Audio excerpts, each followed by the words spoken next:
सुषुम्नान्तराळेति तेजोलसन्ति सुधामण्डलं द्रावयन्ति पिबन्ति सुधामूर्तिमीडे चिदानन्दरूपाम्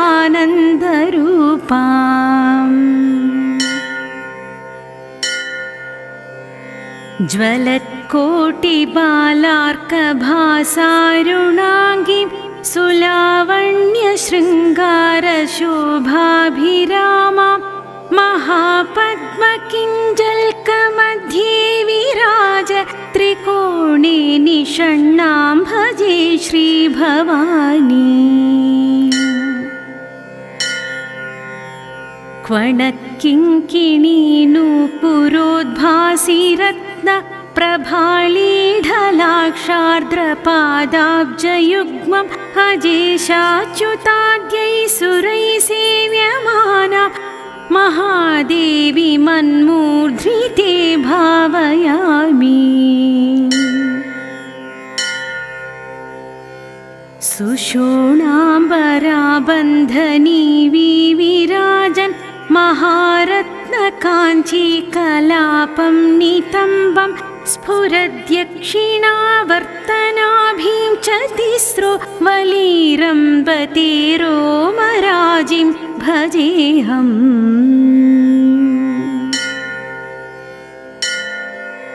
लसद्वृत्तमुत्तुङ्गमाणिक्यकुम्भोपम श्रीस्तनद्वन्द्वमम्बाम्बुजाक्षि भजे दुग्धपूर्णाभिरामं तवेदं महाहारदीप्तं सदा प्रस्नुदास्यम्। शिरीषप्रसूनोल्लसद्बाहुदण्डैर्ज्वलद् बाणकोदण्डपाशाङ्कुशैश्च चलत्कङ्कणोद्धार केयूरभूषोज्ज्वलद्भिर्लसन्तीं भजे श्रीभवानी। शरत्पूर्णचन्द्रप्रभापूर्णबिम्बाधर स्मेरवक्त्रारविन्दां सुशान्तां सुरत्नावलीहारताटङ्कशोभां महासुप्रसन्नां भजे श्रीभवानी।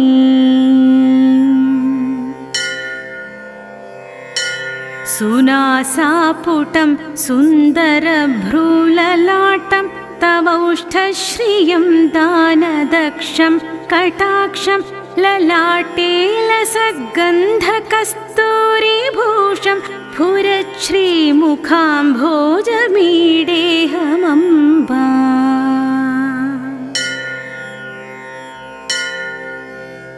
चलत्कुन्तलान्तर्भ्रमद्भृङ्गबृन्दं घनस्निग्धधम्मिल्लभूषोज्ज्वलं ते स्फुरन्मौलिमाणिक्यबन्धेन्दुरेखा विलासोल्लसदिव्यमूर्धानमीडे। इति श्रीभवानी स्वरूपं तवेदं प्रपञ्चात् परं चातिसूक्ष्मं प्रसन्नं स्फुरत्वं बबिम्बस्य मे हृत्सरोजे सदा वाङ्मयं सर्वतेजोमयं च। गणेशाभिमुख्याखिलै शक्तिबृन्दैर्वृतां वै स्फुरच्चक्रराजोल्लसन्तीं परां राजराजेश्वरी त्रैपुरी त्वां शिवां गोपरिस्थां शिवां भावयामि। त्वमर्कस्त्वमिन्दुस्त्वमग्निस्त्वमापस्त्वमाकाशभुवायवस्त्वं महत्त्वं त्वदन्योन्यकश्चित् प्रकाशोऽस्ति सर्वं सदानन्दसंवित्स्वरूपं भजेऽहम्। श्रुतीनामगम्योऽसु वेदागमज्ञा महिम्नो न जानन्ति पारं तवाम्ब स्तुतिं कर्तुमिच्छामि ते त्वं भवानि क्षमस्वेदमत्र प्रमुग्धः किलाहम् गुरुस्त्वं शिवस्त्वं च शक्तिस्त्वमेव त्वमेवासि माता पिता च त्वमेव त्वमेवासि विद्या त्वमेवासि बुद्धिर्गतिर्मे मतिर्देवि सर्वं त्वमेव शरण्ये वरेण्ये सुकारुण्यमूर्ते हिरण्योदराद्यैरगण्ये सुपुण्ये भवारण्यभीतेश्च मां पाहि भद्रे नमस्ते नमस्ते नमस्ते भवानी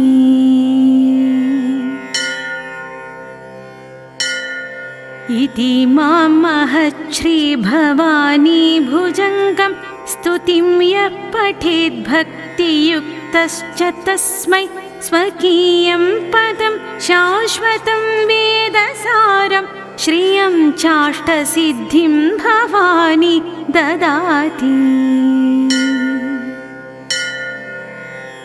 भवानी भवानी भवानी त्रिवारं ह्युदारं मुदा सर्वदा ये जपन्ति न शोकं न मोहं न पापं न भीति कदाचित् कथाञ्चित् कुतश्चित् जनानाम्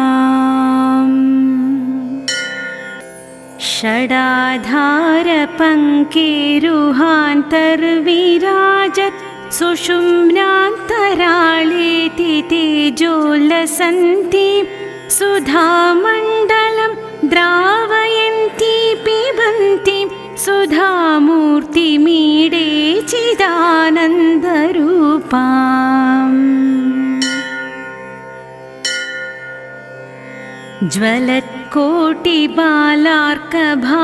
ज्वलत्कोटिबालार्कभासारुणाङ्गीं सुलावण्यशृङ्गारशोभाभिरामां महापद्मकिञ्जल्कमध्ये विराज त्रिकोणे निषण्णां भजे श्रीभवानी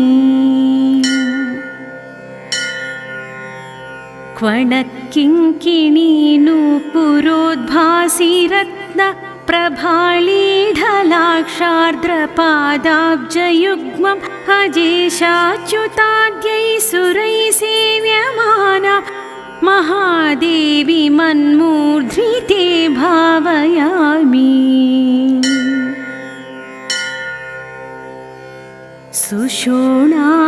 सुषोणाम्बराबन्धनी विविराजन् महारत्नकाञ्चीकलापं नितम्बं स्फुरद्यक्षिणावर्तनाभीं च तिस्रो वलीरम्बतेरोमराजिं भजेऽहम्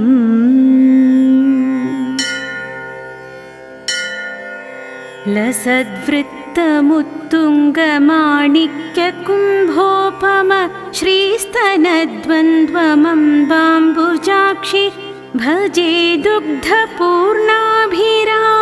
तवेदं महाहारदीप्तं सदा प्रस्नुदास्यम्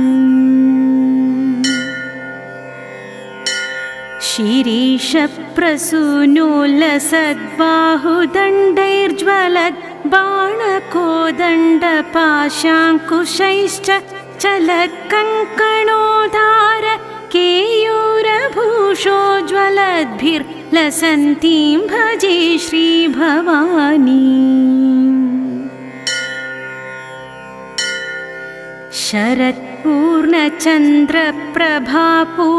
शरत्पूर्णचन्द्रप्रभापूर्णबिम्बाधर स्मेरवक्त्रारविन्दां सुशान्तां सुरत्नावलीहारताटं कशोभां महासुप्रसन्नां भजे श्रीभवानी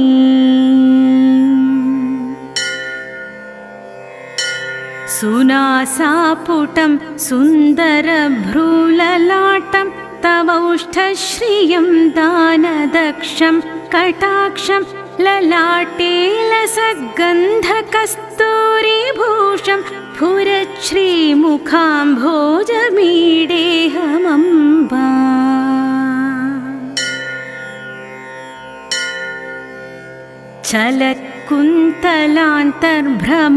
चलत्कुन्तलान्तर्भ्रमद्भृङ्गवृन्दं घनस्निग्धधम्मिल्लभूषोज्ज्वलं ते स्फुरन्मौलिमाणिक्यबन्धेन्दुरेखा विलासोल्लसदिव्यमूर्धानमीडे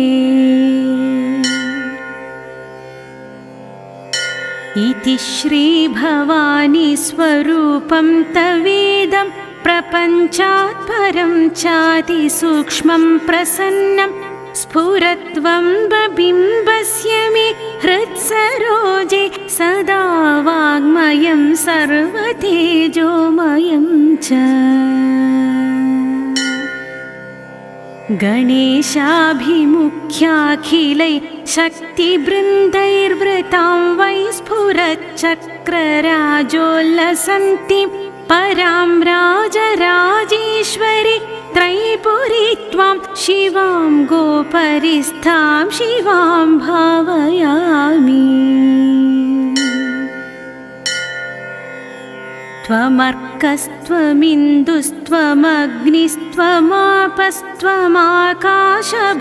त्वमर्कस्त्वमिन्दुस्त्वमग्निस्त्वमापस्त्वमाकाशभुवायवस्त्वं महत्त्वं त्वदन्योन्य कश्चित् प्रकाशोऽस्ति सर्वं सदानन्दसंवित् स्वरूपं भजेऽहम्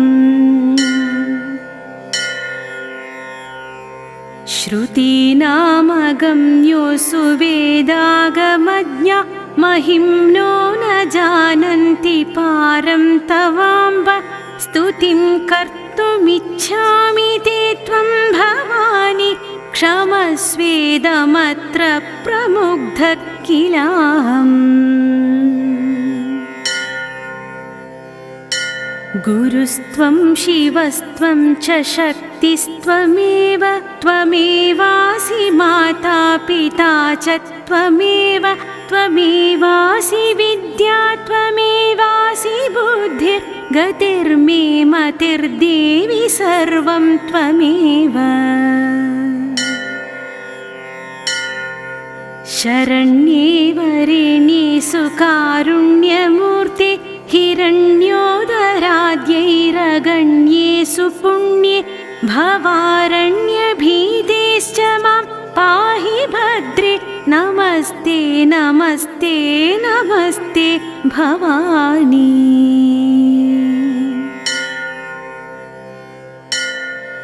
इति मां महच्छ्रीभवानी भुजङ्गं स्तुतिं यः पठेद् भक्तियुक्तश्च तस्मै स्वकीयं पदं शाश्वतं वेदसारं श्रियं चाष्टसिद्धिं भवानी ददाति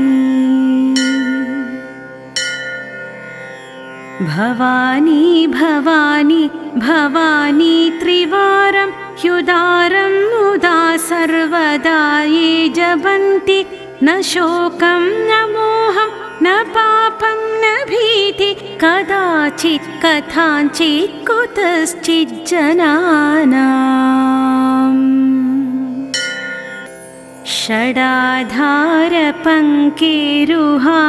षडाधारपङ्केरुहान्तर्विराजत् सुषुम्नान्तराळेति तेजोल्लसन्तीं सुधामण्डलं द्रावयन्ती पिबन्तीं सुधामूर्तिमीडे चिदानन्दरूपाम्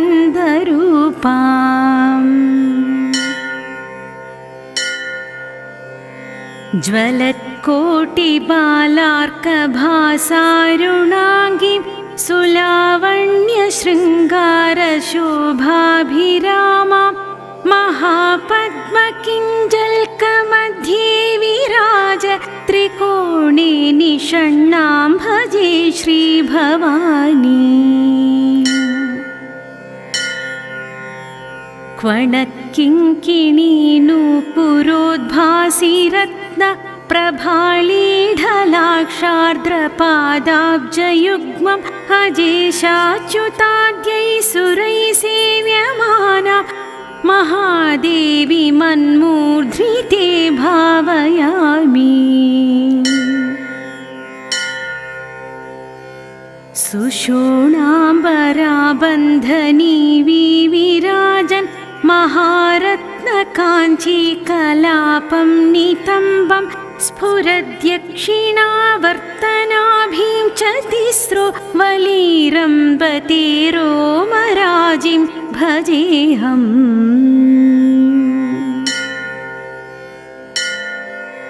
लसद्वृत्तमुत्तुङ्गमाणिक्यकुम्भोपम श्रीस्तनद्वन्द्वमम्बाम्बुजाक्षि भजे दुग्धपूर्णाभिरामं तवेदं महाहारदीप्तं सदा प्रस्नुदास्यम्।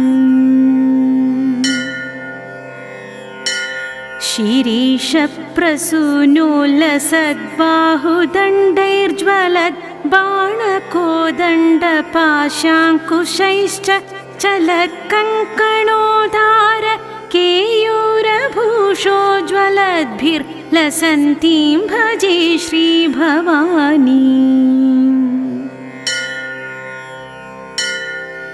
शरत्पूर्णचन्द्रप्रभापूर्णबिम्बाधर स्मेरवक्त्रारविन्दां सुशान्तां सुरत्नावलीहारताटं कशोभां महासुप्रसन्नां भजे श्रीभवानी।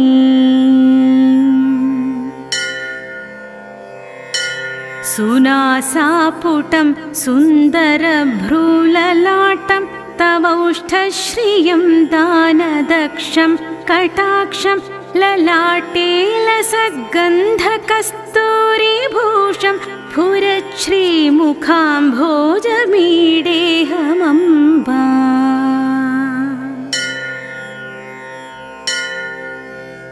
चलत्कुन्तलान्तर्भ्रमद्भृङ्गबृन्दं घनस्निग्धधम्मिल्लभूषोज्ज्वलं ते स्फुरन्मौलिमाणिक्यबन्धेन्दुरेखा विलासोल्लसदिव्यमूर्धानमीडे। इति श्रीभवानी स्वरूपं तवेदं प्रपञ्चात् परं चातिसूक्ष्मं प्रसन्नं स्फुरत्वं बिम्बस्य मे हृत्सरोजे सदा वाङ्मयं सर्वतेजोमयं च।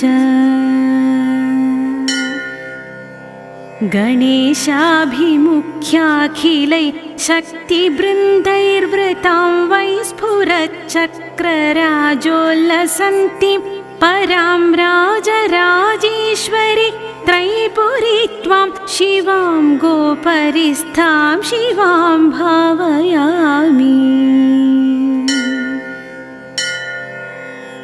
त्वमर्कस्त्वमिन्दुस्त्वमग्निस्त्वमाकाशभुवायवस्त्वं महत्त्वं त्वदन्योन्यकश्चित् प्रकाशोऽस्ति सर्वं सदानन्दसंवित्स्वरूपं भजेऽहम्। श्रुतीनामगम्योऽसु वेदागमज्ञा महिम्नो न जानन्ति पारं तवाम्ब स्तुतिं कर्तुमिच्छामि ते त्वं भवानि क्षमस्वेदमत्र प्रमुग्धः किलाहम्। गुरुस्त्वं शिवस्त्वं च शक्तिस्त्वमेव त्वमेवासि माता पिता च त्वमेव त्वमेवासि विद्या त्वमेवासि बुद्धिर्गतिर्मे मतिर्देवि सर्वं त्वमेव। शरण्ये वरेण्ये सुकारुण्यमूर्ते हिरण्योदराद्यैरगण्ये सुपुण्ये भवारण्यभीतेश्च मां पाहि भद्रे नमस्ते नमस्ते नमस्ते भवानी।